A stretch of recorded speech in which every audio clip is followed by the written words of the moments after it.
மோகம் என்பது பொடியாகி போகலாம்.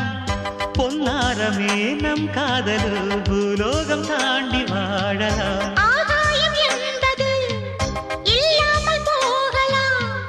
ஆனால் நம் நேசமே ஆகாயம் தாண்டி வாழலாம். கண்ணீரில் ஈரமாகி கரையாட்சி காதலே, கரை மாற்றி நாமும் வெல்ல கரையேற வேண்டுமே. நாளை வரும் காலம் நம்மை கொண்டாடுமே. தாஜ்மஹால் தேவையில்லை அன்னமே அன்னமே, காடுமலை நதிகள் எல்லாம்